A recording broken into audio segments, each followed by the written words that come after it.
जय हिंद, नमस्ते, वंदे मातरम। आप सभी का स्वागत है आपके अपने एजुकेशन चैनल समाधान स्टडी पर। साथियों, प्रतिदिन की तरह आज भी हम लोग एक महत्वपूर्ण टॉपिक आपके लिए एनिमल टिश्यूज से रिलेटेड जो है लाए हैं। और साथियों, आपके आगामी एग्ज़ामों को देखते हुए यह टॉपिक आपके लिए इम्पोर्टेंट है। क्लास नंबर 20 है, जो है 19 क्लासेस हमारी लगातार ख़त्म हो गई। जैसे कि आपको पता है, इस बार नीट काफ़ी अच्छा जो है बच्चा यहाँ पर सिलेक्ट हुआ है। पीएनएसटी तो ऑलमोस्ट आप लोग तैयारी कर ही रहे, और इस बार एनएम के भी फॉर्म आने वाले हैं। तो हर बच्चा इस बार बहुत ही अच्छे से प्रिपरेशन कर सकता है और एक अच्छी खासी जॉब को हासिल कर सकता है। तो चलिए आइए स्टार्ट करते हैं आज का यह टॉपिक और देखते हैं महत्वपूर्ण क्वेश्चन, फैक्ट को जानेंगे और साथ में ही इसके क्वेश्चनों के साथ एक शानदार से 30 या 40 क्वेश्चन मैं आपको करवाऊंगा इस सेशन में।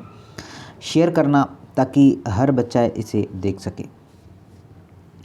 एनिमल टिश्यूज़ आपके समक्ष पहला क्वेश्चन आ चुका है। तो पहले बात करेंगे एनिमल टिश्यूज़। तो जाहिर सी बात है कि टिश्यूज़ के बारे में पहला ही क्वेश्चन है, ऊतक क्या होते हैं। तो बहुकोशिकीय जंतुओं में एक समान कोशिकाएं होती है और यह समूह अंतर कोशिकीय पदार्थों के साथ एक विशिष्ट कार्य करती है, जिसे हम लोग टिश्यूज़ कहते हैं। तो ऑप्शन नंबर 1 करेक्ट होगा।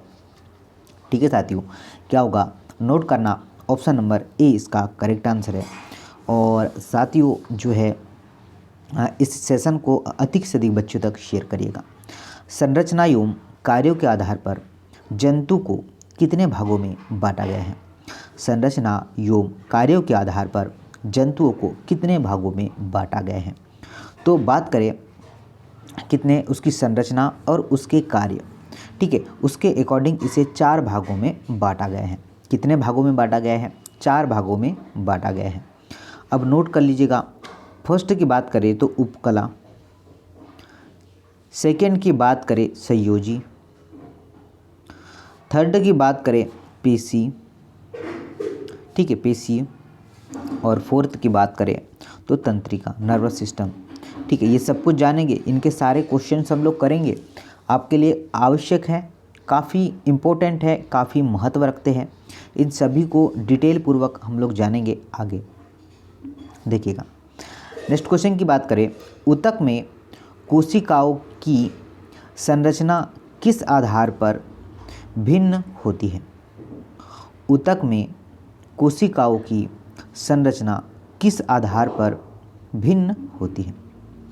उत्पत्ति, कार्य, जिन संघटक और इनमें से कोई भी नहीं। तो साथियों नोट करना, वर्क इसका बिल्कुल करेक्ट आंसर होगा।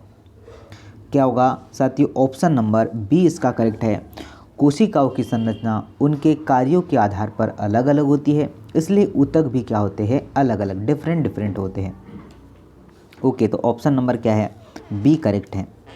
देखिए आगे चलते हैं, नेक्स्ट क्वेश्चन की बात करें, इनमें से कौन सा ऊतक शरीर के कुछ भागों पर ढकाव हेतु परत, ये जिसे हम लोग आवरण बनाता है।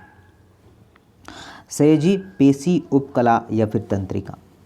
उपकला ऊतक की एक मुक्त सतह होती है जो कि 2 या 2 से अधिक बाहरी आवरण से संपर्क करती है। तो साथियों इस क्वेश्चन के आंसर की बात करें, उपकला आपका करेक्ट आंसर हो जाएगा। क्या होगा? ऑप्शन नंबर सी, उपकला ऊतक इसका करेक्ट आंसर होगा। अगर आप सभी लोगों ने ऑप्शन नंबर सी चूज़ किया है तो डेफिनेटली आपका राइट आंसर होगा। चलिए आगे देखते हैं, नेक्स्ट क्वेश्चन की बात कर लेते हैं। क्या है? निम्न में से कौन सा तथ्य उपकला के संबंधित है। क्या बोला है? निम्नलिखित में से कौन सा तथ्य उपकला से संबंधित है। कोशिकीय, कुछ अंतः कोशिकीय आधात्रियों मिक्स्ड के साथ संघनन रूप से लिपटी होती है। कोशिकाएं अंतः कोशिकाएं आधात्रियों से शिथिल रूप से लिपटी होती है। या फिर बात करें ऑप्शन नंबर सी की, यह जो है अत्यधिक संवहनीय है और यह जो है एक अवलंबन ऊतक है। तो साथियों राइट आंसर की बात करें तो ऑप्शन नंबर ए आपका बिल्कुल करेक्ट आंसर होने वाला है। कि कोशिकाएं कुछ अंतः कोशिकाएं आधात्रियों के साथ संघनन रूप से लिपटी होती है। क्या होगा? ए इसका करेक्ट आंसर होगा। आगे चलते हैं, नेक्स्ट क्वेश्चन की बात करें। क्या बोला है जरा ध्यान दीजिएगा। एक देह गुहा की नलियों नलिकाओं के स्तर बने होते हैं संयुक्त उपकला से, सरल उपकला से, घनाकार उपकला से या केरोटीन युक्त उपकला से। तो नोट करना, जो साधारण उपकला है, जो सिंपल जो है, ठीक है, जो सरल जो है ऊतक है, उपकला है, ये कोशिका की एक जो है परत बनी होती है और यह देह गुहा और वाहिकाओं के लिए एक अच्छा स्तर का कार्य करती है। तो साथियों राइट आंसर की बात करें सरल उपकला से। ओके, चलिए आगे देखते हैं। नेक्स्ट क्वेश्चन की बात करें। बोला गया है कि निम्न में से कौन सा उपकला का कार्य नहीं है। निम्न में से कौन सा उपकला का कार्य नहीं है? सुरक्षा, संयोजन, स्त्रावण व उत्सर्जन या फिर अवशोषण। तो साथियों करेक्ट आंसर की बात करें, उपकला ऊतक का कार्य संयोजन नहीं है। क्या है? उपकला ऊतक का कार्य संयोजन नहीं है। तो राइट आंसर क्या हो जाएगा? ऑप्शन नंबर बी, सुरक्षा इसका वर्ग है। ओके, स्त्रावण उत्सर्जन भी है और जो है अवशोषण भी है। तो कौन सा नहीं है? बी जो है नहीं है। ओके, आगे चलते हैं, ध्यान दीजिएगा।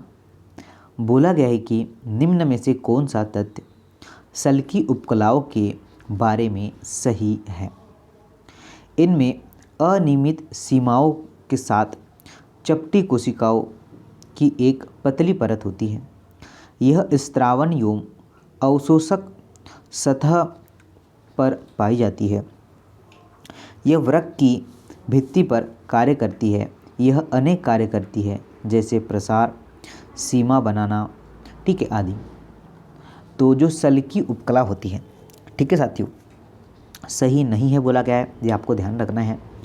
तो सल्की उपकला है वह प्रत्यक की भित्ति पर पाई जाती है, वृक्क की भित्ति पर पाई जाती है। ये तो गलत है, बाकी सभी सही है। ओके, तो नोट करना, बहुत अच्छा क्वेश्चन है। सल्की उपकला वृक्क मतलब जो है फेफड़े की भित्ति पर पाई जाती है, न कि वृक्क की। तो क्या होगा? इसका लंग्स पर पाई जाती है, फेफड़े पर। ओके, तो यहाँ पर तो वृक्क दिया है, यहाँ पर तो किडनी दिया है, तो गलत है। आगे देखिएगा, ऊतक जो कि मनुष्य में ग्रंथियाँ बनाते हैं। ऊतक जो मनुष्य में ग्रंथियाँ बनाते हैं, पेशीय ऊतक, तंत्रिका ऊतक, उपकला ऊतक या फिर संयोजी ऊतक। तो ग्रंथिल उपकला विशिष्ट स्तंभी और घनीय कोशिकाओं से बने होते हैं, जो स्त्रावण का विशिष्ट लक्षण जो है दर्शाती है। तो साथियों इस क्वेश्चन का राइट आंसर भी उपकला ऊतक ही होने वाला है। ऊतक जो मनुष्य में ग्रंथि बनाते हैं, तो जो ग्रंथि कौन बनाते हैं? आपके उपकला ऊतक। ओके, चलिए आगे देखते हैं, नेक्स्ट क्वेश्चन डिस्कस करते हैं। ध्यान दीजिएगा, रुधिर वाहिनिकाओं या रुधिर वाहिनियों के अंतः कंकाल किन जो है इनमें से बनती है या बनी होती है? घनाकार उपकला, सल्की उपकला, स्तंभीय उपकला या फिर अक्षांबकीय जो है स्तंभीय उपकला। तो जो आपकी सामान्य सल्की उपकला, ठीक है, ये कोशिकाओं की एक परत बनाती है और इसे कोशिकाओं के सिरे आपस में फर्श की टाइल्स से क्या होते हैं? जुड़े होते हैं। तो आपका राइट आंसर की बात करें, सल्की उपकला आपका करेक्ट आंसर है। क्या होगा? बी आंसर बिल्कुल करेक्ट है, ये नोट करके रखना है। आगे देखिएगा, बोला गया है कि मानव फेफड़ों के वायु कूपिकाओं की गुहाएं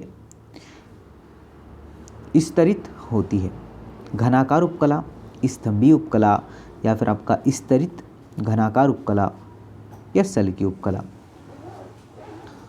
तो फेफड़े में 30 एकड़ सूक्ष्म 30 एकड़ बोल रहा बच्चा आपका 300 करोड़, ठीक है, कितने 300 करोड़ सूक्ष्म वायुकेश पाए जाते हैं, ठीक है, जो आपके सल्की उपकला, ठीक है, गुहिकाओं में विस्तारित होती है। तो आपका राइट आंसर की बात करें डी आंसर होने वाला है। क्या होगा? ऑप्शन नंबर डी करेक्ट है। ओके, आगे देखिएगा नेक्स्ट क्या है। मनुष्य में संयुक्त सल्की उपकला पाई जाती है, उदर में, आंत में, वायु नलिका में या फिर आपका ग्रसनी में। तो संयुक्त उपकला बहुपर्तीय कोशिकाओं से बनी होती है और इनका मुख्य कार्य रसायन एवं यांत्रिक तनाव के दौरान क्या करना है? रक्षा करना होता है। तो साथियों आपका ग्रसनी इसका करेक्ट आंसर है। क्या है? अगर आपने ऑप्शन नंबर डी प्रयास किया है तो करेक्ट आंसर है। Okay, option number D.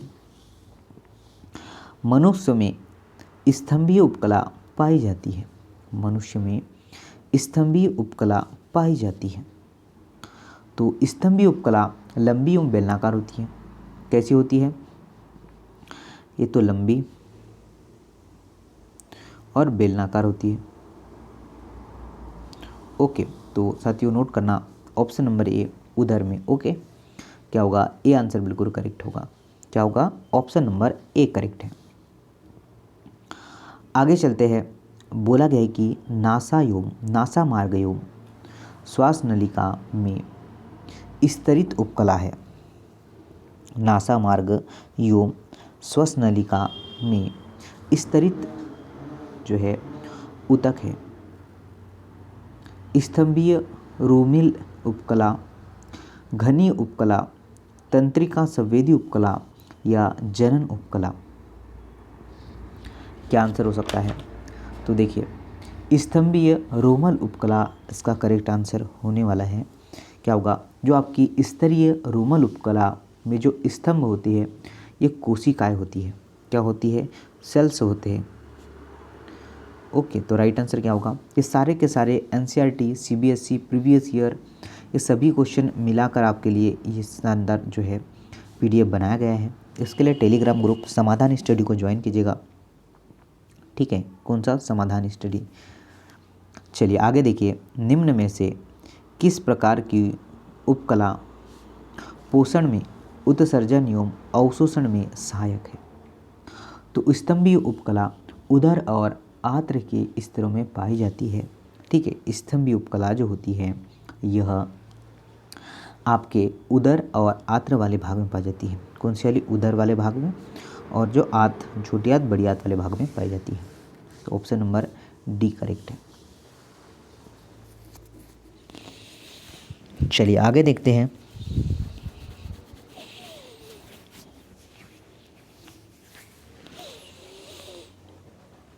सल्की उपकला निम्न में से किसकी भित्ति पर पाई जाती है?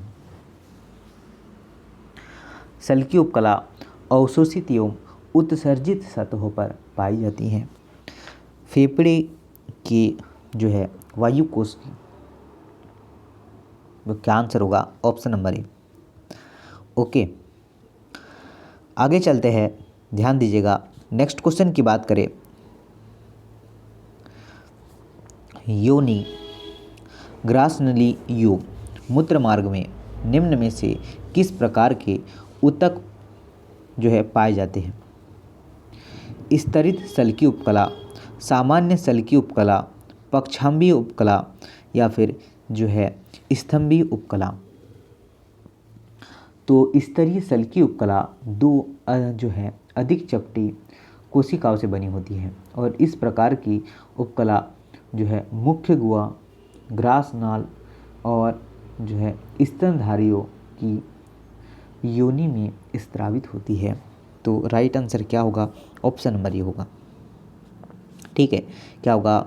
स्तरित सल्की उपकला, ऑप्शन नंबर ए करेक्ट है। आगे देखिएगा नेक्स्ट क्वेश्चन क्या है। निम्न में से कौन सा कथन स्तंभीय उपकला के लिए गलत है? इनकी संरचना लंबी एवं पतली कोशिकाओं की एक परत से होती है। कोशिका का केंद्रक इनके आधार पर पाया जाता है। उक्त सतह पर सूक्ष्मांकुर होना संभव है। ये सामान्यतः स्तनपायी जीवों के पृथकों में पाई जाती है। तो साथियों नोट करना, जो स्तंभी उपकला के लिए गलत कौन सा है, तो जो ऑप्शन नंबर डी है ना, यह गलत है, बाकी सारे सत्य हैं। ओके, ऑप्शन नंबर डी यहाँ पर गलत है, बाकी सारे सत्य हैं। ये आपको नोट करके रखना है। ओके, कि यह सामान्य स्तनपायी जीवों में पृथक जो है में पाई जाती है, तो ये साथियों गलत है, बाकी सारा का सारा सही है। इनकी संरचना लंबी एवं पतली कोशिकाओं की परत से होती है, बिल्कुल सही है। कोशिका का केंद्रीय इसके आधार पर पाया जाता है, ये भी सही है। और मुक्त सतह पर सूक्ष्मांकुर होना संभव है, ये भी बिल्कुल सत्य है। ओके, चलिए आगे चलते हैं। ओके, मनुष्य में नलिका विहीन ग्रंथि उत्पन्न करती है। तो जो आपकी अंतःस्रावित ग्रंथियाँ हैं, ठीक है, जो आपकी अंतःस्रावित ग्रंथियाँ हैं, ये नलिका नहीं पाई जाती है और ये हार्मोन्स नहीं आपका इन्हीं के जो है उत्पादन से होते हैं। तो आपका राइट आंसर होगा option number C. Next question की बात करें तो आहार नली की जो है चषक कोशिकाएं किसका उदाहरण है? अंतराकोशीय ग्रंथि, बहुकोशिकीय ग्रंथि, एक कोशिकीय ग्रंथि या इनमें से कोई भी नहीं। तो जो ग्रंथिल उपकला दो प्रकार से होती है, ये आपको पता होना चाहिए। तो जिसमें से एक आपका एक कोशिकीय और एक होती है बहुकोशिकीय। तो आपसे बोला है क्या होती है, तो आपका एक कोशिकीय, बहुकोशिकीय। तो जो आहार नली की चषक कोशिकाएं है, यह एक कोशिकीय का उदाहरण है। ओके, और लार ग्रंथि बहुकोशिकीय उदाहरण है। ठीक है, इससे रिलेटेड अभी क्वेश्चन आएगा। तो जो लार ग्रंथि है बहुकोशिकीय उदाहरण है, और जो आपका आहार नली ये आपका एक कोशिकीय उदाहरण है। ओके, दोनों ध्यान में रखना है। देखिए, निम्न में से कौन सा कोशीय ग्रंथियों का उदाहरण है? तो कोशीय ग्रंथि एक चौड़ा सलयाकार और आपका उत्सर्जी वाला भाग होता है। और बात करें ये मनुष्य के तेल एवं दुग्ध ग्रंथियाँ, बिल्कुल इसका सही आंसर होगा। ठीक है, किसका उदाहरण है? मनुष्य में तेल एवं दुग्ध ग्रंथि का। तो ऑप्शन नंबर क्या है? ए करेक्ट है। क्या है साथियों? A answer is a correct. आगे चलते हैं। बोला गया है कि स्रावित ग्रंथियों का श्रेणीकरण निम्न में से किस आधार पर संभव है?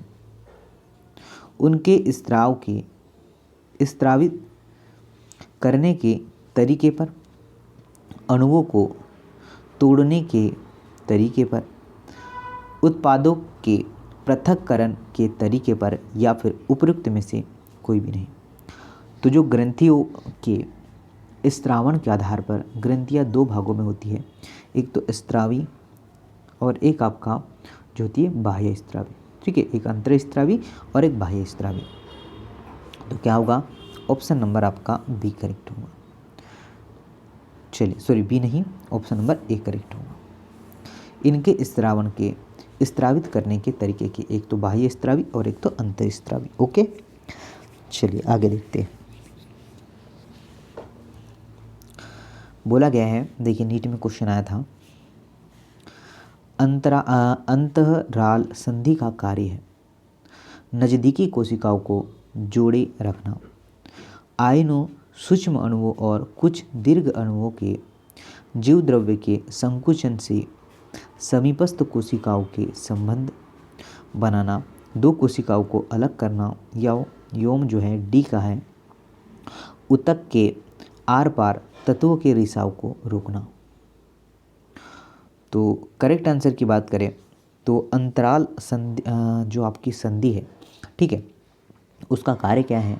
आयनों, सूक्ष्म अणुओं और कुछ दीर्घ अणुओं को जो है कि जीव द्रव्य के संकुचन के समीपस्थ कोशिकाओं में संबंध बनाना। ऑप्शन नंबर बी करेक्ट है। अगला क्वेश्चन है कि निम्न में से कौन से ऊतक अंतः जो है शारीरिक ऊतकों को जोड़ने एवं सहारा देने का कार्य करते हैं। उपकला ऊतक, पेशी ऊतक, सेज ऊतक या फिर तंत्रिका ऊतक। तो साथियों सेज ऊतक प्रचुर मात्रा में पाए जाने वाले क्या होते हैं, व्यापक रूप से जो है विभजित होते हैं। तो साथियों आप सभी का आंसर अगर संयोजी है तो आपका बिल्कुल करेक्ट आंसर होगा। संयोजी टिश्यू, संयोजी ऊतक आपका करेक्ट आंसर होने वाला है। निम्न में से सही जोड़े को मिलान करना है कि कौन सा सही है। ठीक है, तो मैं आपको बता दूं एरोल ऊतक जो होता है यह ढीले संयोजी ऊतक होते हैं। ऑप्शन नंबर सी करेक्ट है। ठीक है, जो एरोल ऊतक है शरीर का ढीला संयोजी ऊतक है और यह लचीलापन और गद्देदार का बना होता है। ठीक है, एक तो लचीलापन रहता है इसमें, ओके, और एक गद्देदार। आगे देखिए बोला गया है कि निम्न में से कौन सी कोशिकाएं एरोल संयोजी ऊतकों में पाई जाती है। मास्टर कोशिकाएं, फाइब्रास्ट, मैक्रोफेज या उपयुक्त सभी। तो एरोल ऊतक त्वचा के नीचे पाया जाता है। एरोल ऊतक कहाँ पाया जाता है? ठीक है, ये त्वचा के नीचे वाले भाग में पाया जाता है। तो करेक्ट आंसर की बात करें तो मास्टर कोशिकाएं, फाइब्रोब्लास्ट कोशिकाएं और जो है मैक्रोफेज कोशिकाएं। उपयुक्त सभी आपका राइट आंसर है। क्या है? उपयुक्त सभी आपका राइट आंसर है। आगे देखिए फाइब्रास्ट, मैक्रोफेज एवं मास्टर कोशिकाएं पाई जाती हैं। कहाँ पाई जाती है? उपकला ऊतकों में, संयोजी ऊतकों में। तो राइट आंसर मैं बता दूं आपको, जो ढीले एरोल संयोजी ऊतक होते हैं फाइब्रोब्लास्ट का क्या होते हैं स्त्रावण करते हैं और यह संयोजी ऊतकों में पाए जाते हैं। कहाँ पाए जाते हैं साथियों? यह संयोजी ऊतकों में पाए जाते हैं। तो साथियों ये आपकी आज की क्लास थी। आई होप आपको पसंद आएगी। साथियों क्लास का टाइम थोड़ा कम है पर कंटेंट बहुत ज़्यादा अच्छा है। तो हम लोग धीरे धीरे क्लास का टाइम बढ़ाने वाले हैं और आप लोग को शेयर करना है, ओके, और लाइक ज़रूर करना है ताकि जो है अदर बच्चे भी इसे समझ पाए, देख पाए। ओके, थैंक यू, जय हिंद।